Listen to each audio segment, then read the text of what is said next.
Hello once again, welcome to another look at the international forecast, and we've seen some very lively weather across the eastern third of the United States. Here's that huge bank of cloud making its way across the eastern seaboard. Dry weather coming back in behind for a time. We have got thicker cloud coming into central parts, and there you go, another area of very wet and wintry weather to come here as we go on through Monday. So there's that snow. It will turn to snow as it pushes its way over the high ground of the Rockies. Temperatures pegged back to 17 Celsius in LA. Plenty of snow into central parts as well.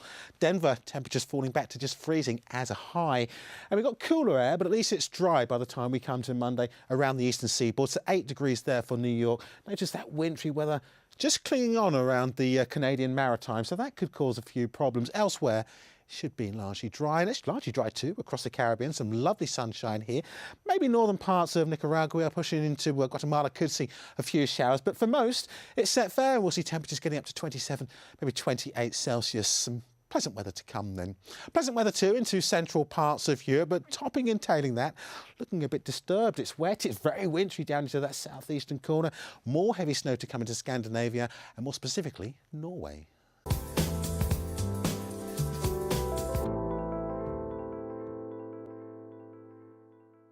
Whether it's nature or man-made, an event or a memory, time affects our perception and tests our will. Places we go and things we see determine what we know and who we are.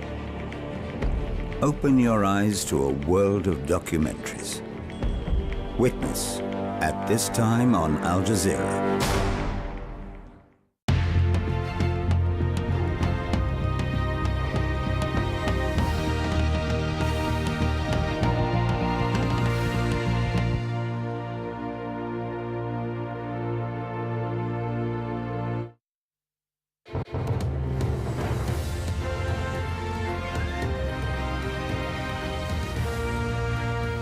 Welcome back. The top stories on Al Jazeera.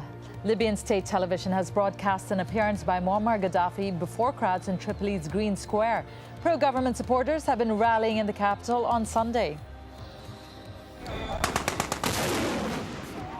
The rebel forces say they are advancing on Tripoli. They've held key oil terminals like this one at Ras Lanuf on Sunday. Some are calling on the international community to take part with targeted air attacks on Muammar Gaddafi.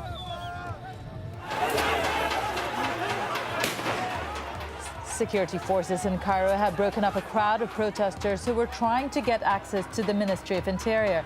Men in plain clothes armed with knives, petrol bombs and bricks also clashed with protesters. Well, with more on Libya and the fighting across the country on Sunday, here's Charles Stratford. Another defiant wave to his supporters in Tripoli. Muammar Gaddafi appears on Libyan state TV. No explanation was given as to why his appearance was so brief. The propaganda battle continues to shroud verifiable facts on the ground when media access remains limited in so many areas. These are the latest pictures obtained by Al Jazeera taken in the town of Misrata. They appear to show dead pro-Gaddafi fighters.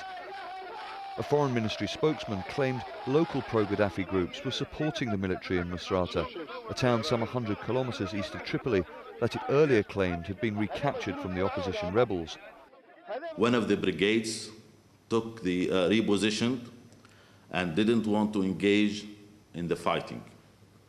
And despite that, the locals managed to capture 37 of the militia groups. In Zawiya, the situation is still as tomorrow, as yesterday. The city is under control.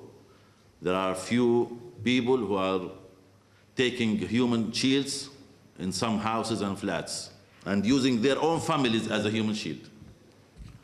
And this issue is left to the locals to resolve it. The army took a decision not to attack those flats and houses. Evidence of heavy fighting in Misrata is all too clear. These pictures appear to show anti-Gaddafi fighters celebrating on tanks they say they've captured. But a member of the Civil Committee for Misrata Affairs described the situation on the ground as desperate, and he called for international action. A no-fly zone is long overdue, and selected or selective surgical strikes, I think, are called for. An opposition spokesman denied his forces were losing control of towns they said they had captured. In a statement to the Libyan people, the revolutionary forces confirm that they are still in control of the areas that have been liberated. And what has been broadcast on the channels is incorrect and is not true on the ground. And you journalists have confirmed yourselves that we are in full control of the areas we have liberated. No matter the claims and counterclaims by both sides, the casualties continue to rise. This is the local hospital in Ras Lanouf. Opposition forces were forced to retreat here after heavy fighting for control of Bin Jawad on the road to Gaddafi's hometown and stronghold of Sirte. Whether either side is making as much ground as it claims still remains very unclear, but it seems the propaganda mirrors the fighting. Libya is a divided country, and both sides are telling very different stories. Charles Stratford, AlJazeera. U.S. crude oil is at a 30-month high, sitting at $105 right now. It's all because of attacks like this one a few days ago on an oil depot in Benghazi in Libya. The continuing instability and accompanying slowing of production there is hitting investor confidence. Well, in Spain, fears of a shortage in the oil supply has caused the government to take innovative measures. Sonia Gallego explains. There's a change of pace happening on highways throughout Spain. Across the country, drivers are being encouraged to ease off the pedal, and it's all in aid of conserving energy. The unrest and uprisings experienced in oil-rich Arab countries have meant a surge in the price of petroleum, spelling trouble for countries dependent on imports. Well, we are pretty sure, because we have made a lot of studies dealing with this problem, and our conclusion is that we save at least 0.7 liters per 100 kilometers. Around 80% of the country's energy relies on imported oil and gas. That's a fifth above the average for the entire European Union. So for the next 4 months, the speed limit on Spain's highways goes down from 120 kilometers per hour to 110.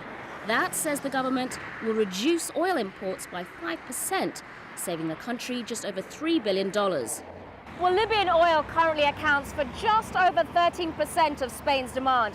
And while Spain's oil supplies are in no danger just yet, the reduction in this national speed limit is just one of the ways that the government is trying to get people to cut down on fuel.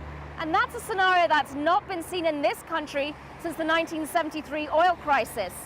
Also approved increased use of biofuels, a modest reduction in train fares, and subsidised tyre exchanges.